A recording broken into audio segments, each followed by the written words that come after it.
Good morning, students. This is Asha, your social science teacher. Today, we are going to start chapter 3 in history, the Delhi Sultans. Chapter 1, we just studying about changes which occurred in medieval period, and in chapter 2, we studied about Chola kingdom and other. Here, we'll be studying Delhi Sultanate, the sultans who ruled over Delhi. So in this we'll be studying how Delhi was made capital and how Delhi was developed. We'll be studying all the rulers of this time frame who ruled on Delhi. If you go by ancient tales or legends, Delhi was earlier known as Indraprastha during Mahabharata time, and Pandavas made Delhi as their capital. So in that time it was called Indraprastha. But in medieval years, Delhi first became the capital of kingdom under Tomar Rajput, Anangapala. Anangapala was a Tomar Rajput who made Delhi as his capital. Later, Tomars were defeated by Chauhans of Ajmer and they made Delhi as their capital. During this time, many rich Jaina merchants lived in Delhi who built many temples, monasteries, and other things.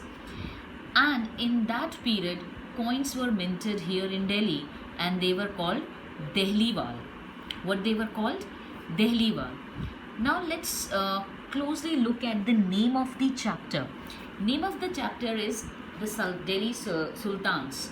So Delhi Sultans refers to 5 Muslim dynasties or kingdoms which were based mostly in Delhi. It was almost 320 years. They were based here, they were ruling here. Delhi Sultans built many cities in area that is known as Delhi today. These are Delhi-e-Khona, Jahanpana, Siri, Firozabad. There are many which they built in or around the Delhi. Clear, children? Now let's move on to sources of information about Delhi Sultans. So what are the sources through which we get information of Delhi Sultans? The first is coins. Yes, you all know through coins we do get a lot of information. Most of the rulers during their time frame minted coins in their name with their initials and the time frame from which to which they ruled. So coins give a lot of information about the sultans, plus inscription. Most of the rulers, whatever deeds they did, they used to inscript it on walls or stones somewhere. So we do get a lot of inscriptions. We get more information about them. Then architecture. Yes, the buildings and the monuments made by these people give us information about them. And the fourth thing is Tariq or Tawarik. Tariq is a singular word, whereas Tawarik is a plural word. So what are Tawarik? Let's try to understand them. Tawarik. What are Tawariks? Chronicles written by scribes were called Tariq. So children, we have already studied in chapter 1 what are chronicles. Chronicles is history written in a form it happened in a chronological way.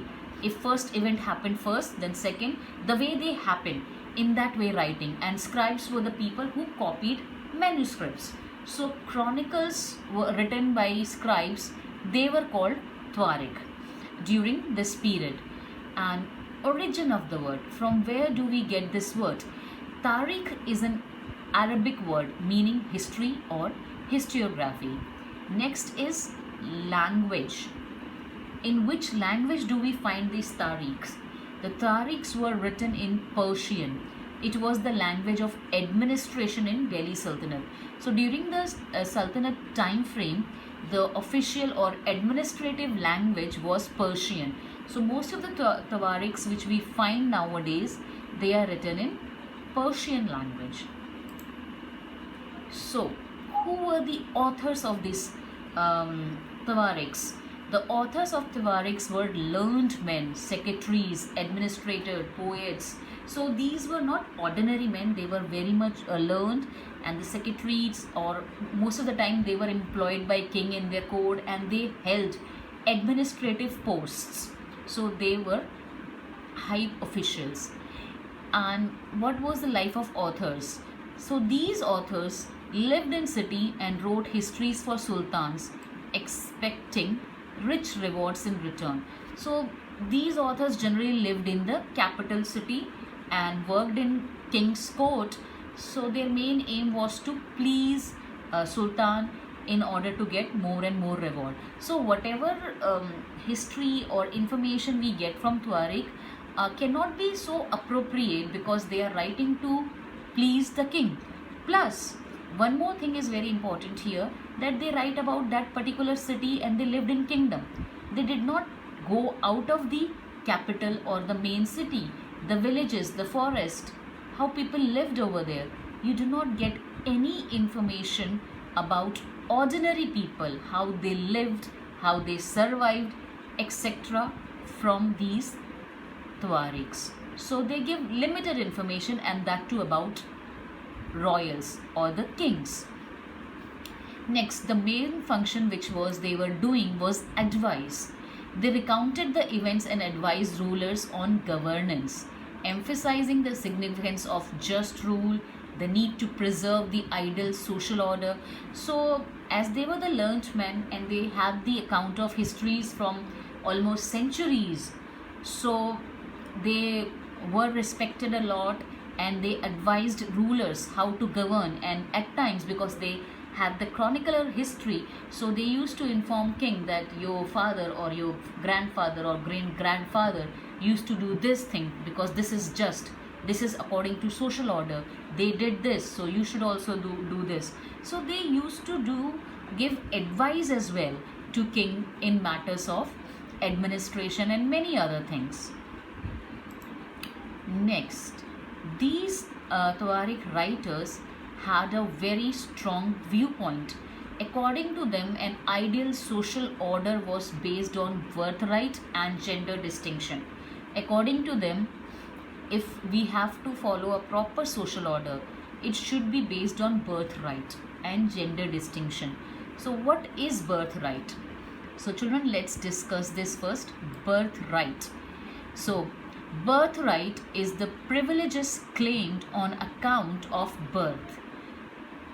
Whatever privilege you get just for being born in a particular family or caste is called birthright. For example, people believe that nobles inherited their rights to govern because they were born in a certain family. So generally high positions were held by nobles, and they got that position because they were born in this family, not because of their own some quality.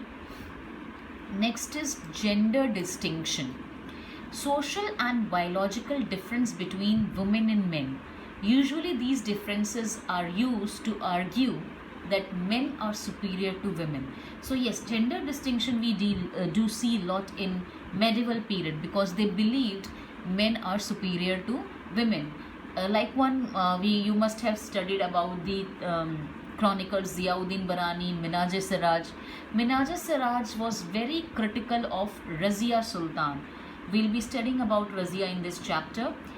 She was a female and she ruled as a king and took the name of Sultan.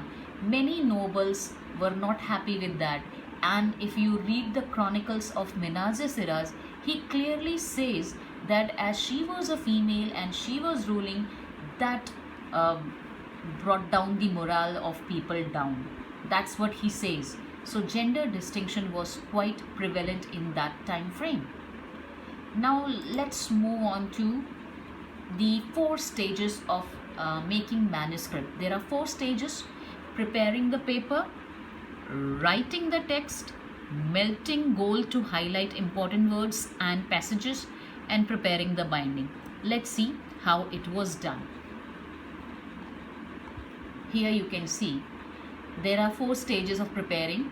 First, you can see in this picture what this man is doing. He is preparing the paper. and the second here you can see he's writing the text, and in third he's melting the gold, and it's he will highlight the main points with that gold, and the last preparing the binding. So he's preparing the binding for his manuscripts. In this way Tawarikhs were written. So children, that's all for today's, and tomorrow's lecture will discuss about the rulers of Delhi, and we'll start from here. That's all for today. Thank you.